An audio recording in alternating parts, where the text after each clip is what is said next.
All right, guys. So getting ready to go to the gym. It's a push B today. Push pull leg splits, my B rotation. So I'll go over like what I'm taking pre-workout. I just did my pre-workout meal. So I did check-ins this morning. Had dropped about 2.5 pounds yesterday to this morning. So woke up really sharp. Sent pictures to coach. We were just doing high days. Now he gave me a refeed day for today, and then the next 3 days I'm going to follow up with some low carb days, I believe, for right now. So I think that's what the plan is, just to get a little bit of digging done before, we're still about 4 weeks to go. So give me a refeed day. Same meals as my high carb day. I just added more cream of rice to my pre-workout meal, and I'll be adding more plantain and rice to my post-workout meal, and then more rice into my dinner meal. And then I'll add 2 servings of cream of rice towards the end of the night with my Greek yogurt, and just shifting some carbs towards bedtime to really help with like going to sleep and that kind of thing. So the total for the day is 260 grams of protein, 590 grams of carbs, and 50 grams of fat. So let's get into the pre-workout. I'll start sipping pre-workout now on the way to the gym. It's about 10 minutes away. So Evogen, I have for pre-workout is the EVP Extreme. I do 2 scoops. This is the caffeinated version, so really good for pump. It's got citrulline, beta-alanine, creatine, and a hydration complex in there too. So, and in each, in my pre-workout, I'll put in a 1/4 teaspoon of Himalayan pink salt. I do iodized salt for the rest of my meals, but the pink salt I just do for taste. Help, it just tastes a little bit better than the iodized sea salt in the pre-workout. So I'll do that pre-workout with my 2 scoops EVP Extreme.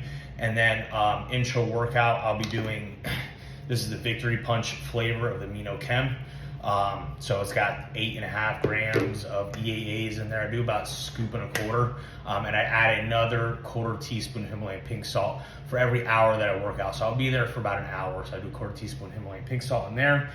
The flavor for the pre-workout is strawberry lemonade. It's really good. I throw a little bit of ice in there too, just to kind of keep it nice and cool. Really hot here down in Florida, so especially getting into the summertime. So yeah, so that's the pre-workout and the intra workout drinks. Plaza 10 at checkout on the Evogen website. And again, there's a strawberry lemonade and the Victory Punch flavor is really good. Really quenches your thirst. I like other flavors too. Iced mocha is really good for the pre-workout. It's one of my favorites, but I'll maybe show you that one next time. I use it probably tomorrow for pull day. So yeah, those are the drinks, intra workout, pre-workout, and what I'm doing, with the salt and stuff really helps with the hydration and pumps and just keeping your electrolyte balance throughout your workout. So I'm gonna get into the gym and we'll be going through my workout today for push. All right, guys. So first workout of this push session. It's an incline hammer strength press. Doing 2 sets of 6 with 3 reps in reserve. Did my first set already with 3 plates per side. I got 7, about 2 reps in reserve there. So aiming for about 6 on this one. And then the next set is gonna be a back off set, about 70%. So we'll drop it about a plate per side and go to 1 rep in reserve. I'm in week 1 of my program, so we're not trying to go balls out to failure yet. We'll save that for the following weeks. Also 4 weeks out, we're trying to manage recovery. So utilizing reps in reserve for advanced lifters, if they know how to utilize it, is very useful for managing recovery. Not everyone knows how to train with reps in reserve. It's something that you can probably get used to with a couple of years of training and being a little bit more advanced and learning how to tell what do you have left in the tank. So yeah, let's get into my second set. I'm usually using a timer for about 2 to 3 minutes in between sets. So I like to use this little back pad just to get a little bit more range of motion behind me for the chest.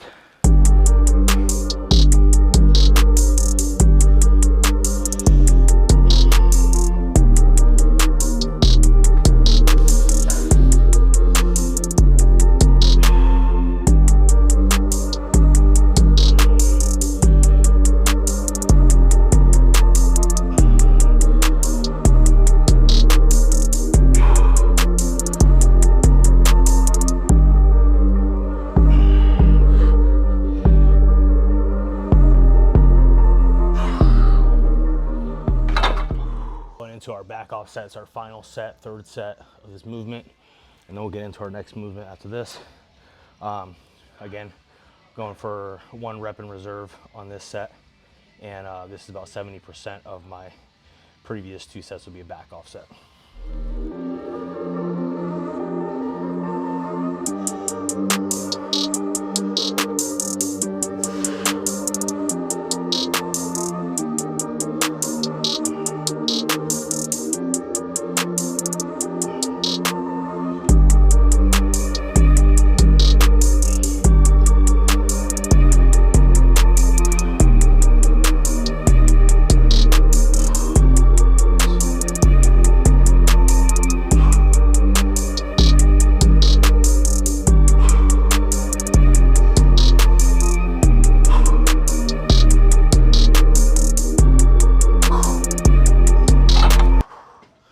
All right, so second exercise, I have 1 set of this exercise. It's an incline dumbbell fly used in a myo rep structure. So it's kind of like a cluster set. So I'll do my first initial set, 10 reps, 3 reps in reserve. And then I'll rest 5 seconds, repeat the set to 1 rep in reserve. So I'll probably aim for 4 to 5 extra reps, rest 5 seconds, repeat it again to failure, 0 reps in reserve. So starting off with 45s this week, I was doing 65-pound dumbbell incline flies last block for straight sets, but this is a myo rep set, so you have to kind of anticipate that the second and third set is going to be pretty fatiguing. So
got a superset here for triceps.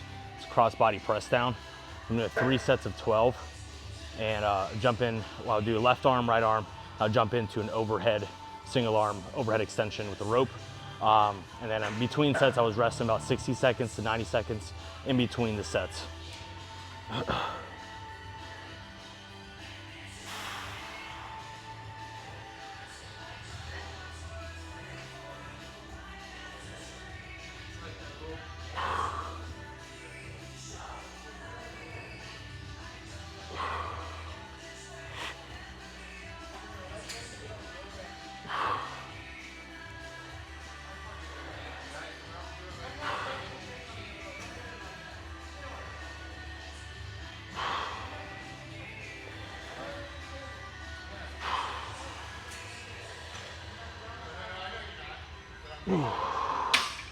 So I was about 9 reps there, so pretty fatigued after the first 2.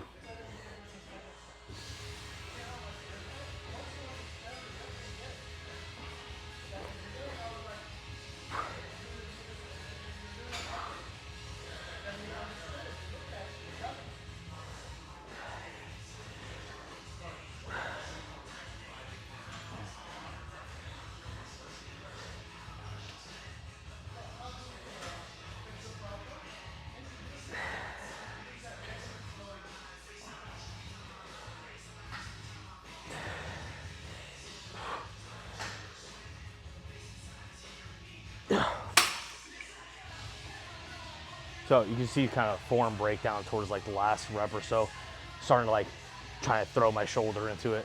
We want to eliminate that. It's technical failure there, so we don't need to force reps past that. Once you hit technical failure, you can pretty much call it on the set. Trying to really drive that elbow up and forward. Really focusing on letting it pull that elbow all the way back, getting a full stretch.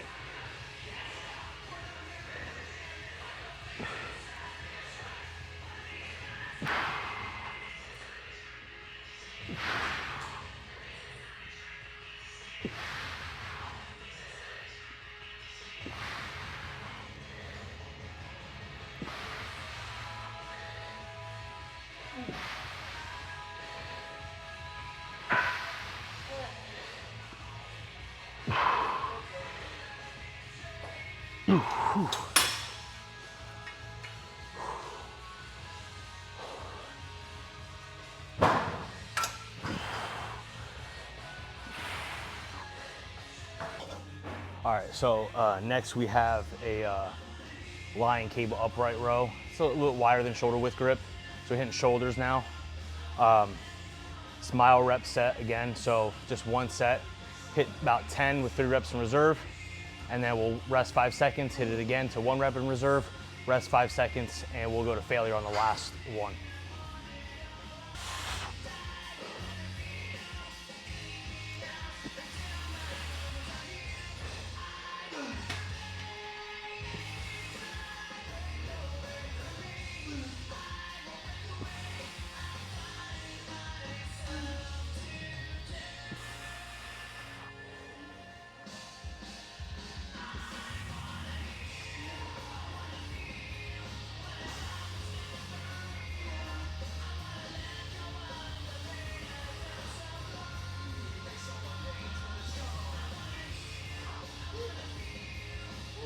Ugh. Ugh. 4.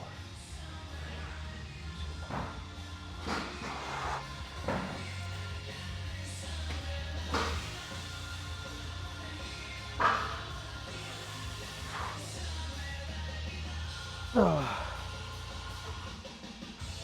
Ugh.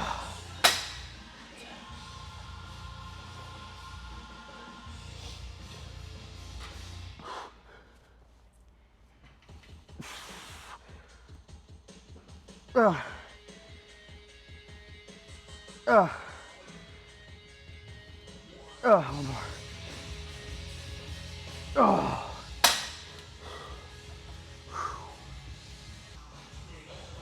So one thing you'll notice with every rep, every exercise, everything is controlled. I'm not forcing reps. On the eccentric, I'm really controlling the negative. 2 to 3 seconds. Usually like to pause at the top of, or the peak of the stretch for a second. Usually on most movements. For things like this, like the upright row, you see I brought it all the way up to the chin and I stopped for a second. And then I really slow it down on the way down. And then as I come up, I'm trying not to use any elasticity, meaning momentum. Trying to let the muscle do the work. All right, so on my last set, third set of this, it's cable lateral raise, real slow tempo. Not going too heavy on this, really letting the muscle do the work here. I will lean into it a little bit.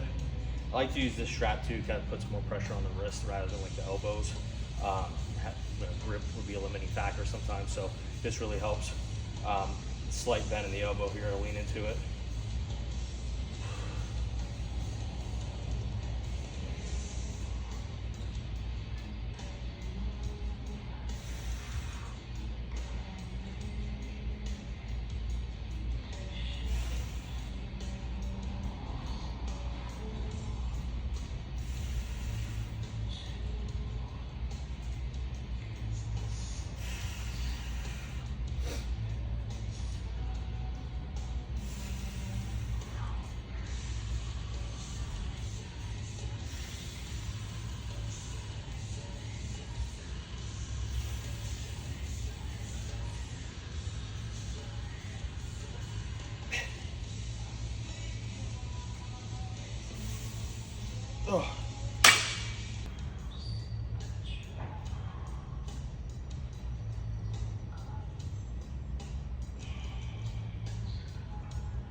right, guys, so I'm on the final set of my final exercise, and that is reverse pec deck fly. I did one set of 8 with about 2 reps in reserve, and I'm doing one more set. It's gonna be a top set. It's 110% increase on weight, so I jump up about 10 pounds, and this is gonna go to 1 rep in reserve, so a little bit closer to failure on this one.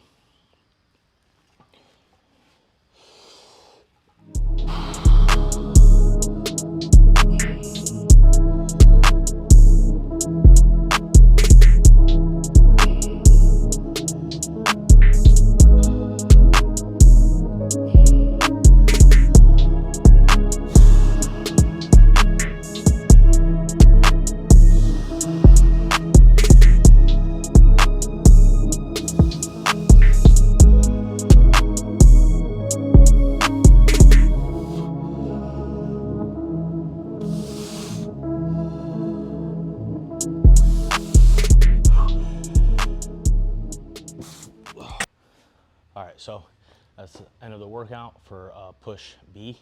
I'm gonna get into some posing now. So one thing, I was talking with a friend yesterday. He's also coaches on Camp Jansen, really knowledgeable guy. So we kind of just talking about with like clients and stuff, training philosophies and stuff, using reps in reserve, adding volume, intensity, what really the main thing is, the key driver for building muscle is mechanical tension and rep execution. Everyone wants to talk about more frequency and adding sets and adding volume and adding weight and progressive overload. But there's so many people out there just doing, let's just say, shitty sets, shitty reps too. Like they're just rushing through the reps, going from point A to point B to move the weight. And if you notice in every single one of my workouts, every single rep is as the best execution that I possibly can do. It's slow, it's pausing at the stretch, it's pausing at the top, that kind of stuff, and making every rep count. It's lifting with intent behind each rep. So, and this may come with experience from beginner to advanced lifters, but let's say take a beginner, might have to do 4 or 5 sets to be able to get a stimulus, where someone is more advanced and they've been lifting for a long time. They can get the same amount of work done within 1 or 2 sets, in 6 to 8 reps instead of 15 to 20 reps. So, and that's not only, I see people that are been in the gym for years still just rushing through the reps, moving the weight from point A to point B.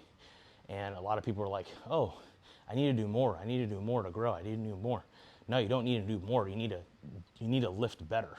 You need to perfect the technique in each rep, in each exercise. And that does come with practice. It does come over time. But there's so many people out there just rushing through the reps, and they're wondering why they're not growing, and they think the answer is more volume or more weight or whatever it is. And progressive overload, yeah, is very important. But if you're just rushing through the reps, going from point A to point B, and you're not putting intent behind each rep, you're also wasting more time. Like I said, I can get done in 2 sets what some people have to do 4 sets or 5 sets just to get out of their workout. So rep execution, it should be really like top priority, instead of like, oh, this is how much volume I need to do. Okay, like first you pick an amount of volume, the minimal effective dosage, and execute each rep as perfect as possible. You do need mechanical tension, so it's not like, oh, let me just put light weight on there and I just got to move it really, really slow. No, you do need mechanical tension too, so it's got to be heavy enough to put tension on the muscle fibers for it to work. So mechanical tension, rep execution, and then start looking at volume and stuff like that. So now we're gonna get into some posing.